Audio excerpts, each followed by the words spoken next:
Welcome to the Popish Plot. I'm Nate. I'm Jessica. And I'm Mike. Today is St. Patrick's Day, and normally when we would have a video for St. Patrick's Day, you would just see Mike railing on in Last Angry Man fashion as to how horrible the Western ideal of the modern Western ideals of St. Patrick's Day are. Come on, there's no defense for drinking green beer ever. No, it's quite gross. No, it's really gross and disgusting, and it's unearthly and, in my opinion, ungodly as well. I'm now satisfied. Yes, but I had the idea of doing an episode about St. Patrick since before the show started. And you aren't the only one who's part Irish.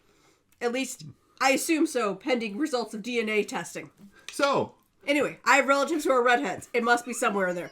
thank you for coming to watch the show. Prepare yourself now for The Last Angry Woman. So, we will now talk about the most Irish of all saints, Patrick. Well, it depends on how you define Irish. He was actually from the island that's England and Scotland and Wales. What? I mean, he was probably Celtic. I thought we were talking about St. Olaf. Saintly pirate. No. My original script was about pirates. Ah, pirates. But we decided to scrap all of that because it was a 4-year-old script. And we'd all forgotten what was on it for the most part. Yeah, okay. Mm-hmm. And we found that it generally works better just sort of doing impromptu jokes rather than trying to script them. Yes. That's why we've mostly given up for scripting altogether. As our viewers are well aware. So, Patrick is not Irish. I've learned something new already. Okay, so he's sitting there being all Roman Britishy? yes. A Romanized Celt? Yes. Okay, and at some point there are pirates? Yes. And he's approximately 12-ish years into his life. Okay. He was what they would have considered almost adult, but, we would consider still a small child. But things were different back in the oldie days. Yes. And he was kidnapped by pirates. Wow. And so the super religious Patrick, who was raised under Roman rule, is brought over there and suddenly begins converting everybody. No. Like I said, he was probably, preteen age. So he's all angsty and he's into, loud, depressing music? I have no idea what the music was like. Dressed in black, wore eyeliner. As he was in a very northern climate, he probably didn't wear eyeliner because that was largely done by people who had the sun. Trying to avoid the sun. Kind of like how football players do it now. Yeah. And I assume black would be kind of a hard material to go and make with natural dyes. You could probably get a dark brown in there. Mm-hmm. A pitch or something. Okay, so. But no. He's kidnapped by pirates. Yes. They take him to Ireland. Yes. And they Put him to work. Put him to work driving out snakes? No. No. Okay. Snakes are probably not native to Ireland. That's an easy miracle then. Yes. No. He Done. was taking care of sheep. That's a very biblical profession. Yes. Being a shepherd. And although he was raised in a household that was Christian, Uh-huh. as we discussed, he was a teenager and they didn't have, dark clothes and everything. So he was your typical, person who was like, he kind of knew the faith, but he wasn't super churchy. Sure. Well, he didn't have the Popish Plot to teach him about churchy stuff and religious purposes. Yeah. No. Poor guy. Sure. So at the time, he got stuck taking care of sheep. Sure. He had to learn a new language because, although their languages might have been, somewhat similar between the native languages, he was a Romanized family. So he probably had to learn a new culture too, and a new culture. Anyway, so he stuck out all day herding sheep. And apparently, because he had nothing better to do, he then spent time praying because he's like, well, I kind of remember my Sunday school lessons. It wasn't super cool because there weren't cheesy cartoons back then to teach me, but there was something. There weren't felt boards yet. No. Nevertheless, that seems an extraordinarily wise use of one's time. As long as I'm out here in the fields, I might as well commune with the one true God. Well, in fairness, I mean, it's not like there was a whole lot else to do. He had no screens. He had no portable music player. I mean, unless he had a harp or something. There were not yet any U2 concerts in Ireland. No. Very sad. Why they didn't have snakes, they did have other things he had to keep an eye out for, but, They were probably larger things that he could notice. Ground sloths.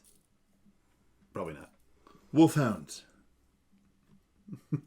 I think the wolfhounds are mostly to help, though. Yeah. Like to keep away the wolves. Oh, so we had to watch out for wolves. So to watch out Probably, for yeah. wolves. All right. All right. Okay, so he's a slave. He's working as a shepherd. He's growing in his relationship with God. And then what? Then what? Well, eventually, after a few years, he possibly had a vision or possibly simply saw a time in which his master was distracted, and he left. Jailbreak. Like it. Sure. Who wants to be a slave? Yeah. It's awful from what I hear. Yes. And then he went back to Englandish area of, He went Roman home. Empire. All right. He went home. Safe at home. Everything's good. End of story, right? No. Well, except we know that he then becomes... We know that there's more to do with Ireland. So he's been held as a slave there, so he can't have like tremendously warm feeling towards the Irish. That's fair. So why does he go back? Well, you would think he wouldn't have warm feelings towards the Irish, but he had some sort of vision, either of the Irish people or possibly even the person who owned him as a slave owner, asking him to come back because they did not know the Christian faith. And it is the Christian thing to do to love one's enemies. So much like with St. Paul, he essentially got a message from God as to where he was most needed. Yes. Okay. So, All right. And this is when, if it was an 80s film, we put it in the training montage because, he was a kid when he was kidnapped. He comes back. It takes a bit of work to be made a priest so that then he go around giving the sacraments to everyone he converts and, having time where you then get told, yes, you can go there because once he's a priest, he has to get permission. Oh, the priestly training montage. Yep. That'd be awesome. I There's imagine a that the lot of music... him stopping and just immediately genuflecting and crossing himself and going back up.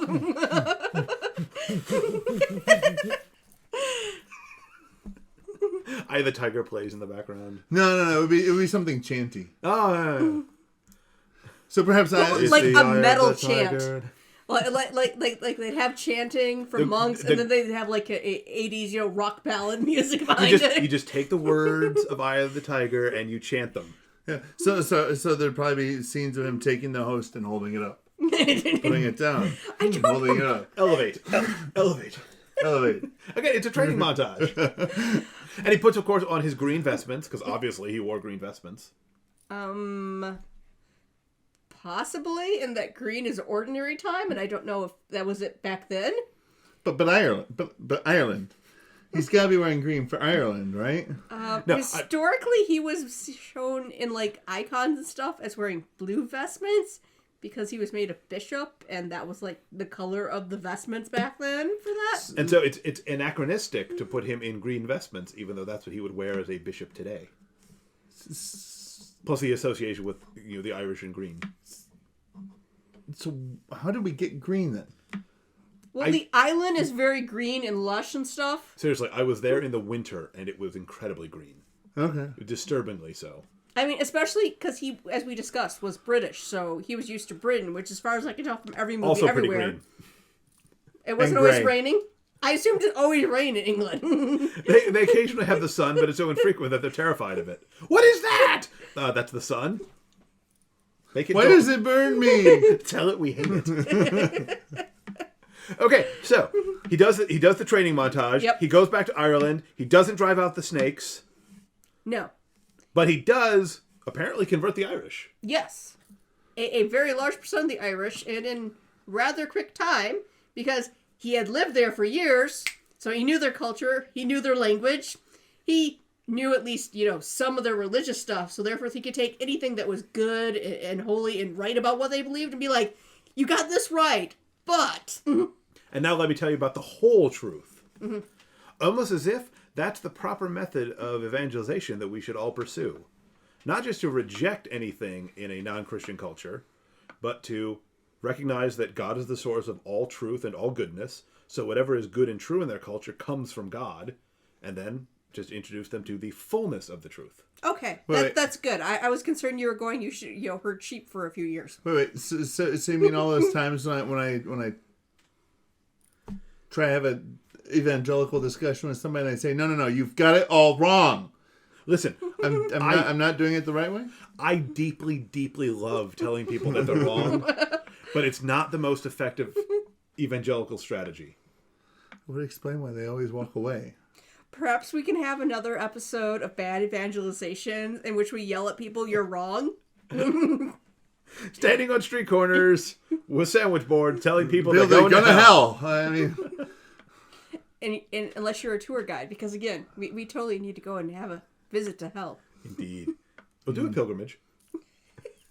We can stop at like their, I don't think it would count as a pilgrimage. On the way. I don't think it's a pilgrimage I'm site. simply saying they're south of us, but not all the way Detroit south. We could probably plan a trip where we drive through hell to get to the shrine or monastery or whatever we're going to. Plus, they'll be able to say that we've been to hell and back. Fair enough. And when people ask, how was your pilgrimage? You can be like, it's rough. It was like I went to hell to get there. It's like we went through hell twice. Well, we just need to go one way, We'll take a different route back. No, fair enough. They came because We'll be like the wise men. Go they around. came back by a different way. They returned to their home by a different route. All right, so I think we. So we're gonna meet Jesus at the pilgrimage site. Well, Absolutely. theoretically, that's the point of all pilgrimages. Fair enough. Nope. Then we would have to go home by a different route. And as long as there's a tabernacle, there's Jesus. All right, this is way off topic from St. Patrick, Indeed. which was very little on topic to begin with. So, So anyways, go down below, hit that subscribe button and the bell next to it so you'll get notified when we have new episodes coming out, which next one will be coming out rather frequently. Relatively frequently. Soon enough. Soon enough. Next one will be coming out soon enough. But we hope that you have enjoyed finally learning about St. Patrick. And hopefully we can keep the monster at bay a little bit longer and have more discussions about St. Patrick and less discussions about, Western debauchery and hedonism. go down below and comment with what music you'd put in the training montage of becoming a priest and bishop to go and convert an entire country. I would probably just use the song Montage from Team America. It's a little on the nose, though. It's a little too on the nose.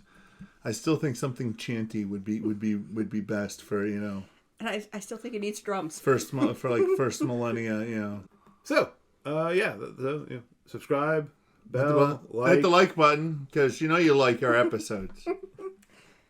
Yeah. And until next time, remember to live your faith. Love your faith. Share that love. All right, that's good. At least it recorded.